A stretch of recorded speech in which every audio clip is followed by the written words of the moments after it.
Hello everyone, I'm Forrest McFreelava, and this is Speedplay Italy and Hearts of Iron 3, number 14. We left off with the Germans stabilizing a bit of their front, but still falling back in general. We've made a lot of progress, although we didn't manage to close in on that encircled group of Soviet forces. So we made a lot more progress in some instances than we thought, but a lot less in others. The Americans are pressing forward in India, and not really anything else is happening. Africa is still just doing its thing. Considering where we ended up, we're going to attempt to make a massive breakout in Ukraine and hopefully seal off this pocket, as well as making moderate gains up here, where the Soviets are bringing in a lot of forces. We are, however, facing a lot of supply issues, so it could really go either way. One major thing we're going to do is try to airlift some troops over. However, unfortunately, our air transport just cannot pick up that many troops, and it needs to be 95% organization to do that in the first place. So we're probably going to just give up on that idea. And really, at this point, we are probably also going to give up on the idea of giving a blow-for-blow recounting of what's going on, as that is just a little bit difficult, seeing as how quickly things move in this game. Ultimately, we are attempting a landing in the Black Sea to hopefully close off this pocket, as that's one of the major objectives. We're going to attack straight from the Ukraine, basically everywhere, with as many forces as we can, and hopefully clean up the supply situation by opening more supply throughput routes. We are not doing very well in some battles, but we can just keep moving forward. We did land successfully, which is important. And we are doing a very good job cleaning up these pockets. In fact, they're both almost already gone. So with that taken care of, we'll be able to just moving into these Soviet forces and hopefully just press our advantage in the Ukraine. Now, we aren't doing too poorly here, and sadly one of those battles was going poorly from our landing, so that isn't great. Ultimately, though, things are more or less in good order, which is important. And really, though, we're just advancing. That's all there is to say. These forces from the Ukraine are moving forward. Our forces in this massive area we've pressed into the Soviet Union are going to try to charge forward and link up with that unit we had sent all the way up to the north. These armies in this front are just pressing forward and doing a decent job of it. There's a bit of progress being made against these Soviet forces, and right here we're already about to get another encirclement done, which would be amazing news if we succeed and complete that.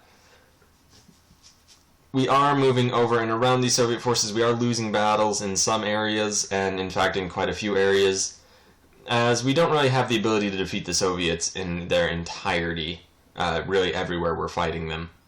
We are, however, going to hopefully clean up this pocket and then move forward without having to worry about what's behind us. We are losing a few battles, and this supply issue is really serious and definitely not helping whatsoever. These forces will hopefully be able to surround, or at least partially surround. And yeah, ultimately we are just going to attack them, and it looks like that's working very well, which is great news. And yeah, we're just going to move forward. Sorry for not really having all that much to say, but at this point it's really just us letting these armies play out to the best of their abilities. We do have almost entirely mechanized units on the front. There are a few infantry units interspersed, but mainly it's just a mechanized offensive. The Soviets, at least in Ukraine, have a lot of mechanized units. Over here, they are very much so infantry. Right here, you'll see we did manage to encircle those Soviet armored units, which is great news. And we are making some decent progress, not so much in the east. In the west, though, we are pressing deep into Ukraine very quickly, which is great. And if we're able to keep this up, we may even be able to unify the two fronts. This our mechanized unit finally did cross over, and we won that. So those units don't have to worry about running out of supplies and dying. In Ukraine, we're managing to just gun it forward, and you'll notice massive gaps are forming in the Soviet lines, which isn't really a new thing. If you look over here, there are gaps everywhere. However, we're really not able to take advantage of them anywhere but in Ukraine, where we are rolling around throughout the area and just hoping for the best. The Germans and Hungarians are also taking advantage, which is alright. Now these forces are trying to press up, but they might get encircled themselves, so we may have to abandon that far northern group. As much as I don't want to do that, it looks like it may be just the only thing we can do. as that group might run out of supplies and die fairly soon.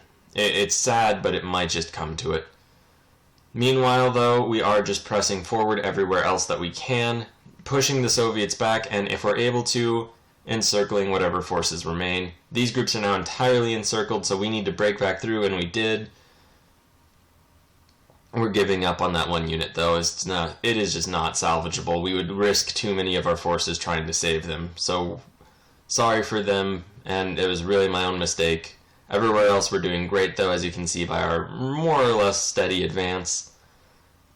And hopefully we'll be able to unify these two areas, hopefully cleaning up the supply situation. You'll notice we have encircled another group, although the situation isn't going great and we might get the entire army encircled, which would be a bit of a problem, as the Soviets are breaking out, which is really just not great. Over here in Ukraine, though, we're doing very well and pressing forward against them, as they really did draw a lot of forces over into the Stalingrad Central Soviet area, which makes sense as it is splitting their country in half, but also it really leaves Ukraine open, which we're taking advantage of, so I guess we can't even complain about that. These forces are beginning their evacuation. Hopefully that'll work. That poor unit is trapped and will probably be destroyed.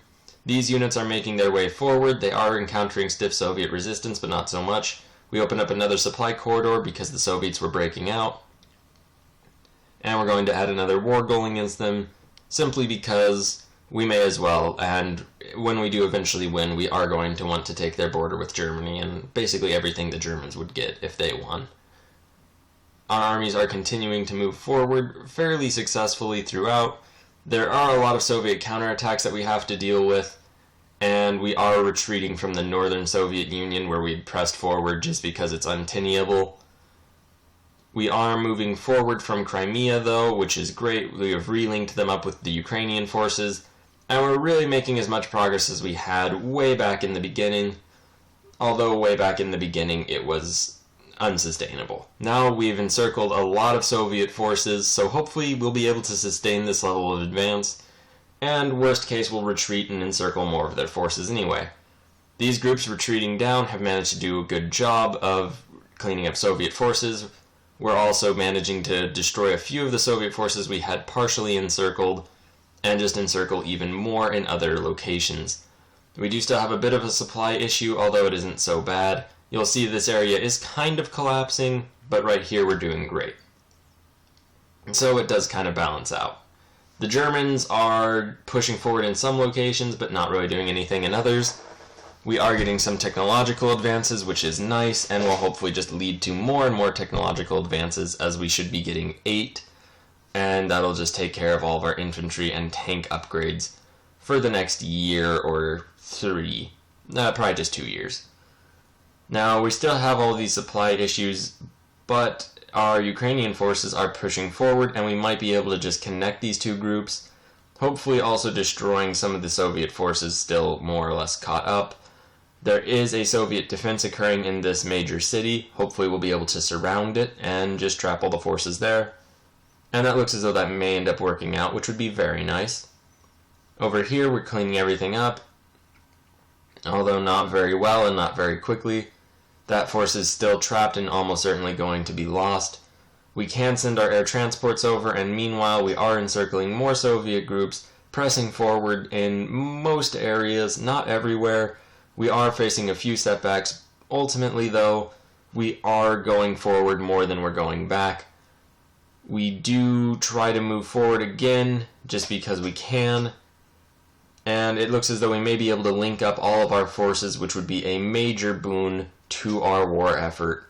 We do also have a lot of forces not doing anything, who we just send generally forward, because even if we get pushed back, that's battles that the Soviets will be having to fight further in their own territory than if we just stayed where we're at. Because all of these mechanized units, if they're not doing anything, may as well be advancing the front, and that's just going to always be giving us progress and really helping us fight the Soviets and bring them to their defeat. We did destroy one Soviet group, which is great, and ultimately there are a lot of battles going very against us now. That doesn't really signify that the tide is turning against us or anything like that, just that we've pressed a little bit too far forward and we have to regroup and revitalize our efforts. It looks as though we have already taken that Soviet city. We can press forward and hopefully surround their forces defending the next. These troops are kind of retreating, but our Ukrainian forces are making great progress, and it looks like we'll encircle all of those Soviet forces as they stop to fight. Our Indian forces we're going to have all retreat out of the area because we've taken a lot of casualties and we can't stop the Americans. Right here we are surrounding these Soviet forces. Hopefully we'll be able to make it all the way around. We are also going to focus more heavily on technology since we are nearly at 140% officers. And we might be able to surround these guys too, maybe not. These forces are almost certainly going to be surrounded, and you do see that we have combined our eastern and western fronts together into one massive front. Hopefully we'll also be able to just encircle all the Soviets that we have behind the lines. And once that's done, we'll be able to turn all those forces up against the remaining Soviet units and just keep driving their forces home. Now, this huge area is probably not going to be something we can take over. There are a lot of Soviet units in there, but we are actually following Operation Black Ice fairly well. It took a little bit longer than I had hoped, but we are linking up in the middle. We might encircle all of the groups within, and from there we could realistically make a press up north again. Are we actually going to do that? Maybe, maybe not. We are just going to be attempting to take over or take advantage of any opportunity wherever it shows up. These Soviet forces are finally apparently near the breaking point, which would be great if they actually did break, as I believe they are part of our supply issue. Right here we've encircled all of these Soviet forces, which is great news. That will hopefully weaken their ability to fight significantly. That force has moved up quite a bit. Everyone else is still facing supply issues, but we have encircled Soviet units, and we are not really doing well over here in the north, but everywhere else we're doing great. All of these encirclements really do help, and we're really draining the Soviet forces significantly. The Germans are making some gains, but also some losses. And I would say that we have actually managed to achieve more or less all of our tactical goals. Let's see, the Persians aren't doing well. Japan isn't really changing anything at all or being effective in any way. The Americans seem to have bogged down everywhere but India, and India doesn't really matter. We can take this moment to look at total victory points. Weirdly enough, Germany has slightly more than us. And if we look at our war against the Soviet Union, despite the fact that none of the charts appear to be working, I attempt to modify the chart parameters a bit to actually get it to work. Finally, we do manage to get one, and it looks as though we have done a lot more damage to the Soviets than they have to us, except by air, where they've done more damage to us than we have to them. Ultimately, though, we are in a much better spot at the end of this episode than we were at the beginning. We have really rolled through Ukraine. We have lost a bit of our gains in the east, although that doesn't really matter all that much. Thank you very much for watching. Please like, share, and subscribe. We'll be back tomorrow, where things will hopefully progress.